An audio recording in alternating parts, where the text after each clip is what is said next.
Welcome to the Killer Innovation Show, the longest continuously produced podcast in history. Each week, Phil McKinney brings you the insights and strategies to amplify your creativity and innovation skills. Here's your host, Phil McKinney. Have you ever wondered how you think? Really stopped and thought about thinking? Are you conscious of your thinking process and how it affects your decision making, or how it affects your problem solving, or just your understanding of the world around you? This thinking about your thinking is called metacognition, and it should be a deliberate effort on your part.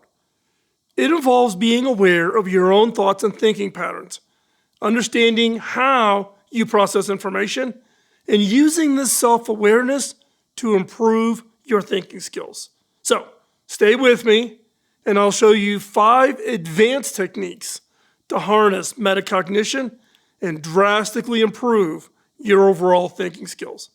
At the end of this episode, I'm also going to share with you a bonus technique that I learned from my early mentor, which I use every day, and when asked, I give it credit for a bunch of my career success.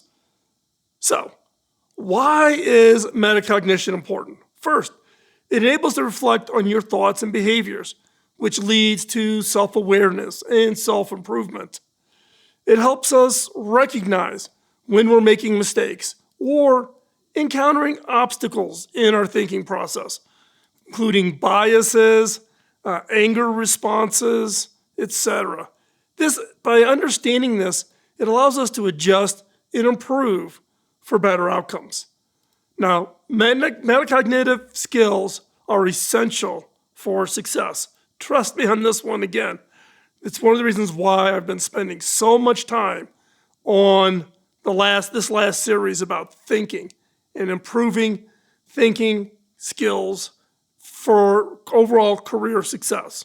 Now, as we constantly encounter the new challenges, this is the reason why we need to have better thinking skills. The challenges, the information, being able to monitor our thinking process becomes crucial in adapting and evolving. It also allows us to assess the validity of the information. Given we have a lot of bad information running around, bad assumptions, and it causes bad outcomes. So if we detect that and we can monitor that, become self-aware, we can make informed decisions and think critically about complex issues. And this can lead to better problem-solving abilities as we're able to analyze multiple perspectives and make connections between different ideas. So, mastering this metacognitive powers, you need to unlock the full potential of your mind. In today's fast-paced world, just being able to reflect, take the time, analyze, and regulate your cognitive processes gives you an advantage that your peers are unaware of. And in fact, I bet you if you go out today and talk about metacognition, most of the people you talk to would have no concept of what you were talking about. Now, while standard techniques like journaling and meditation are effective, going beyond the obvious and exploring lesser known techniques can enhance your thinking skills even further. And that's what I'm going to share with you now, is the non-obvious advanced techniques to improve your thinking skills, your metacognition. First up, cognitive reappraisal. This technique involves changing how you interpret and respond to stress or challenges. This shift not only reduces stress and emotional distress, but also encourages reflective approach to your problem solving.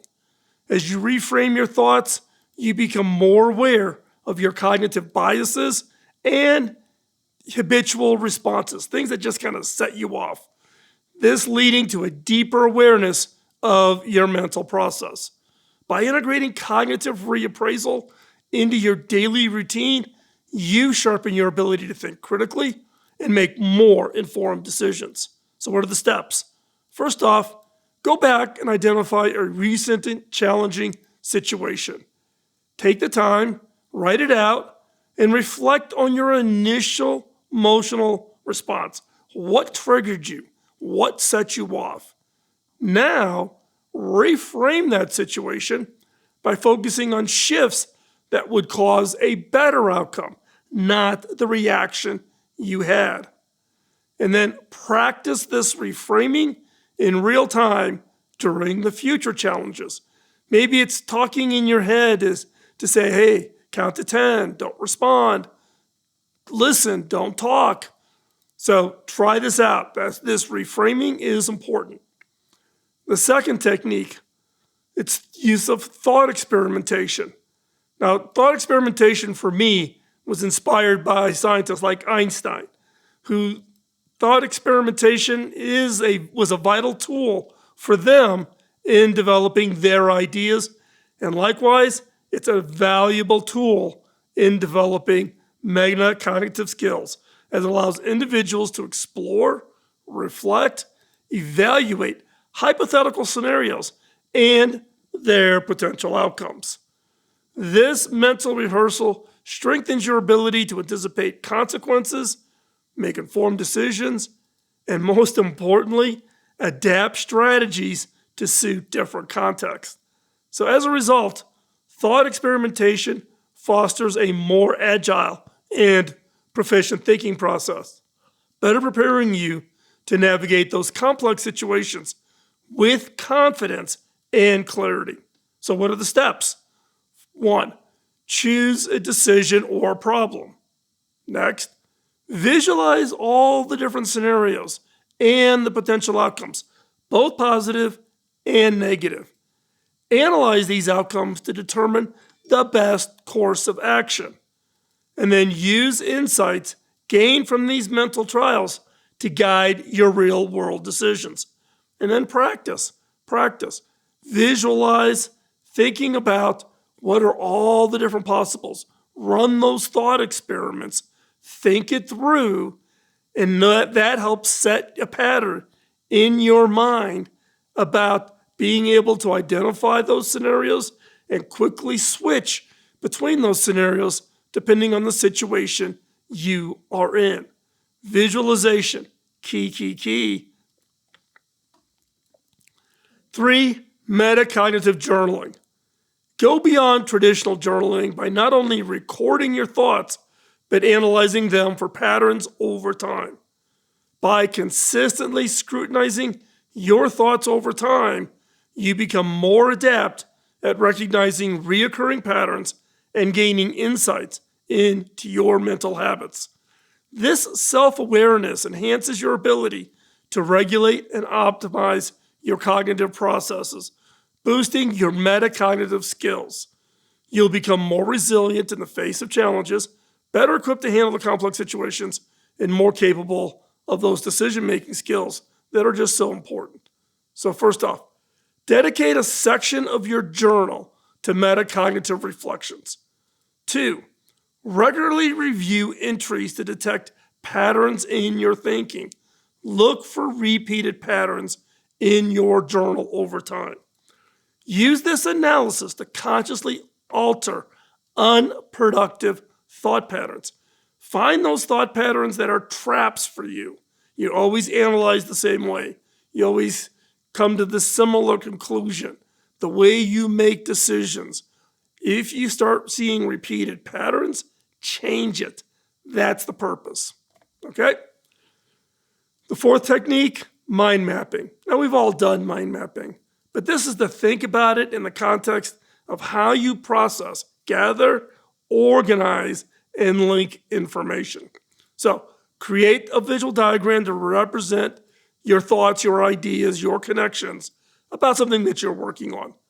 Now, this technique helps organize your information and discover new relationships between concepts with age and comprehensive, and it stimulates your brain's ability to analyze and synthesize data. It helps in your mind think about those connections that are so important. This heightened awareness fosters an environment for strategic thinking and problem solving. And again, it improves your overall cognitive ability. So what are the steps? First, start with a central idea of a problem. 2, Branch out related thoughts or ideas in a mind map. So put them into bubbles, connect them. And that includes going all the way down into subtopics if it makes sense. Use colors and symbols to categorize and emphasize important connections. Also, I also do this with thought patterns. If I see a common set of ideas or linkages that are in all of my mind maps, then I will go back and flag those and color those. Now reflect on the map to gain new insights and perspectives on how you think. Now, number 5, the Socratic questioning. Now, if you've been a long time listener, you're probably laughing. You were just waiting for me to bring questions into this discussion. I'm talking about specifically Socratic questioning. Socratic questioning was about deep questioning, constantly digging deeper, asking those whys to really get to the base understanding of the problem or the idea.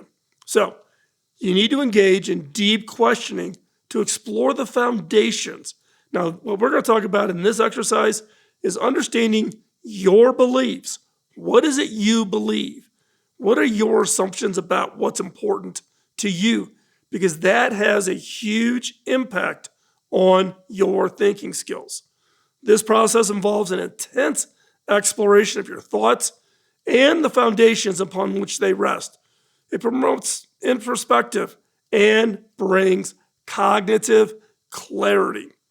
By engaging in deep questioning, you cultivate the ability to analyze and validate the logic of your mental processes. It sharpens your capacity to reflect and adjust your thinking strategies if logic dictates. This is a skill that allows you to get out of the rut and not get stuck with a set of ideas that could be false. So what are the steps? First off, identify a belief or assumption you hold, something really near and dear to your heart. Question its origin, question its validity. Even if you have 100% believed this, and you have to be willing to be the one to challenge it. It helps bring clarity to your thinking process. So you want to talk about its origin, its validity, and implications. Ask yourself questions like, now what evidence supports this? And what if the opposite were true? Use the answers to refine your understanding and beliefs. Okay? 5 techniques. Now, I'm going to give you the bonus technique. Here's the technique I've used daily, if not almost daily, to improve my metacognition skills. Now, this is a secret I learned from my mentor, Bob Davis, and he got it from Earl Nightingale. If you don't watch Earl Nightingale, go to YouTube, go to online, and you can find. He is the godfather of self-improvement. And he was a big believer in a number of techniques. Now, the technique that they taught me was visualization, but not just any kind of visualization. I'm talking about deliberative visualization. This method exploits the brain's remarkable ability to simulate experiences and plans through vivid imagery. By applying deliberative visualization to see, and I mean to really see, successful outcomes or steps in your cognitive processes, you prime your brain to pave a mental pathway towards achieving this goal. It's almost like jogging to get ready to run the marathon. If you want to be ready for the marathon, you got to go jog. If you want to be ready for success, you got to plan for it. You got to think about it. You got to visualize it. Use this technique to rehearse problem-solving strategies. Picture yourself mastering a new skill or envisioning overcoming obstacles with clarity and confidence. This mental rehearsal boosts your motivation and solidifies your neural connections, making your aspirations feel more attainable and your mind more adept at turning the imagined into the reality. So here you are. you're hanging on to the very end, I want to say thanks. There's one more step you should take. Watch the Think series of content, including how to improve your critical thinking skills and how to stop being mentally weak. If you haven't watched those 2 videos, go back and watch those. And join our community by hitting the subscribe button now so that you don't miss a single episode. Keep pushing your mental boundaries and embracing new ways of thinking. Don't miss out. Subscribe today and make each click a step towards a sharper, more aware mind. Your future self will thank you. See you next week. Bye-bye. Podcasting nonstop since 2005, this has been the Killer Innovation Show on the Innovators Network.